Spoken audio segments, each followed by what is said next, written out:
Okay, we're going to talk about Chapter 10. Hopefully you are familiar with the words in Chapter 10.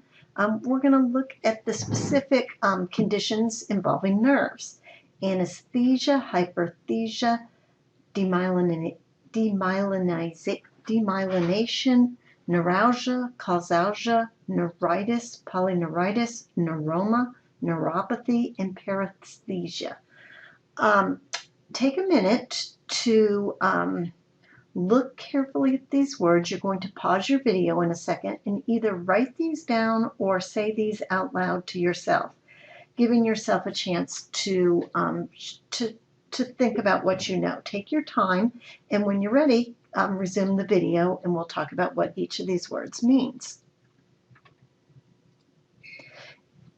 Anesthesia. Ia is a condition, state, or thing, and in this case it's condition. An is without or not, and we're going to use without.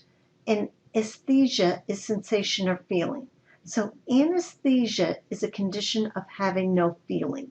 Sometimes students will say anesthesia is the drug that puts you to sleep, and that's not really correct. It's anesthesia. There's no such drug as anesthesia. There are drugs that are anesthetics that will make you not, that will give you the condition of anesthesia or make you not feel things. But anesthesia by itself is not a medication.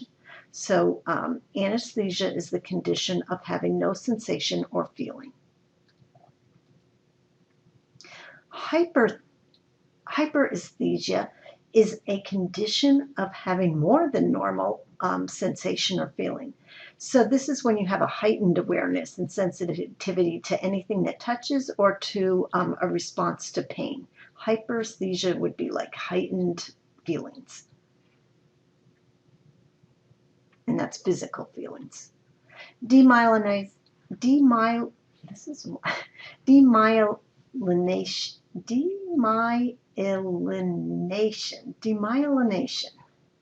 is the process of being without myelin or having a reversal of myelin, and this is when you lose your myelin.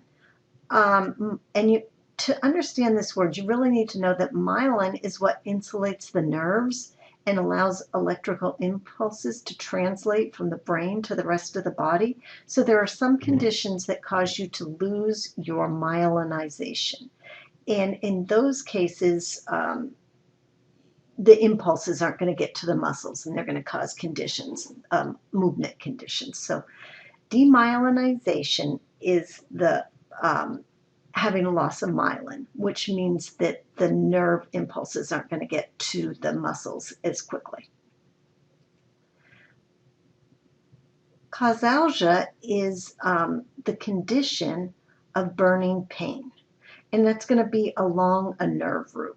And I might have skipped neuralgia. Okay, neuralgia is the condition of nerve pain. Imagine that there's an N after that pain, and that's going to be nerve pain that follows the course of a nerve. So nerves run along, they follow a course in the body, and nerve pain usually occurs along the course of the nerve. So it's not one specific place, but it's where the nerve runs.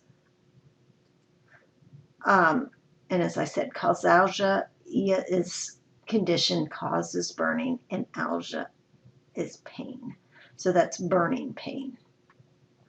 Neuroma is going to be a tumor or mass of a nerve, and usually it's benign. I think of the Morton's neuroma, where you just kind of at the nerve ending in between your toes, you get like the nerves kind of build up, and maybe from wearing tight shoes, and they give you a really severe pain where that bundle of nerves has been squashed together and kind of just forms a flattened end. And so a neuroma is just a damage of the nerves that causes you pain. Neuritis is inflammation of a nerve, and that's all you need to know about that. Itis is inflammation of a nerve.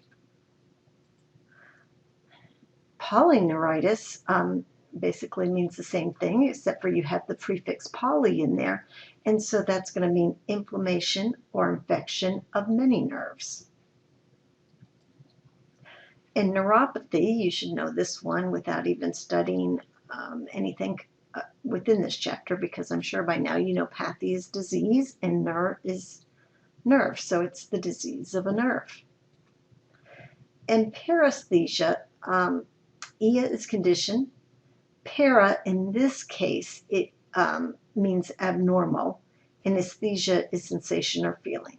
So even though the book lists beside, apart from, two parts of our pair, remember that para can also mean abnormal, and that's all the only part that we need to know for our purposes.